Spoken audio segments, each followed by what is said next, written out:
Bollywood industry పరిస్థితి దారుణంగా తయారైంది. ప్రస్తుతం ఆ ఇండస్ట్రీని ఒక స్టార్ హీరో కూడా కాపాడలేకపోతున్నారు. ముఖ్యంగా స్టార్ హీరోలందరూ ఇలాంటి మ్యాజిక్ ని క్రియేట్ చేయలేకపోవడం విశేషం. ఇక మొత్తానికైతే ఆ ఇండస్ట్రీలో స్టార్ హీరోలకి ఉన్న ఇమేజ్ భారీగా డ్యామేజ్ అవుతుంది.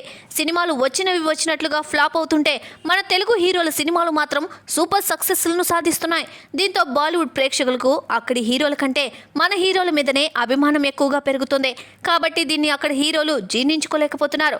మరి మొత్తానికైతే మన హీరోలకి బాలీవుడ్లో కూడా భారీ డిమాండ్ పెరిగింది. ఇక దాంతో బాలీవుడ్ స్టార్ హీరో అయిన హృతిక్ రోషన్ చేస్తున్న వార్ 2 సినిమాలో మన జూనియర్ ఎన్టీఆర్ నటిస్తూ ఉండడం విశేషం. ఇక ఈ సినిమా తొందరలోనే ప్రేక్షకుల ముందుకు రావడానికి సిద్ధమవుతుంది.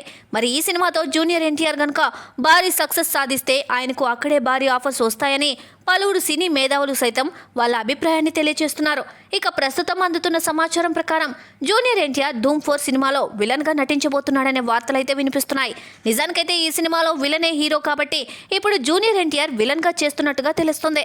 ఇక ధూమ్ మొదటి పార్ట్ లో జాన్ అబ్రహం నటించగా సెకండ్ పార్ట్ లో హృతిక్ రోషన్, థర్డ్ పార్ట్ లో అమీర్ ఖాన్ నటించి మంచి గుర్తింపును సంపాదించుకున్నారు. ఇక ఫోర్త్ పార్ట్ కి వచ్చేసరికి జూనియర్ ఎన్టీఆర్ ని తీసుకోవాలని చూస్తున్నట్టుగా కూడా తెలుస్తుంది. ఇక ధూమ్ సిరీస్ కి చాలా గొప్ప పేరైతే ఉంది.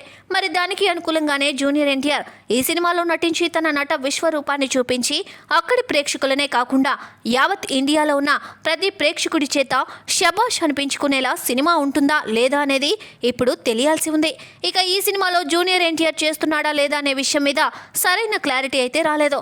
మరి తొందరలోనే ఈ విషయాన్ని అఫీషియల్ గా సినిమా యూనిట్ తెలియజేయబోతున్నట్టుగా కూడా తెలుస్తుంది. ఇక ప్రస్తుతానికైతే జూనియర్ ఎన్టీఆర్ వార్ 2 సినిమాను కంప్లీట్ చేసిన తర్వాత ప్రశాంత్ నీల్ తో చేయబోయే సినిమా మీదనే తన పూర్తి ఫోకస్ పెట్టబోతున్నట్టుగా తెలుస్తుంది. ఒకవేళ ధూమ్ 4 సినిమాలో జూనియర్ ఎన్టీఆర్ గనుక ఉన్నట్లయితే ఆ సినిమా మీద మంచి అంచనాలు ఏర్పడే అవకాశాలైతే ఉన్నాయి.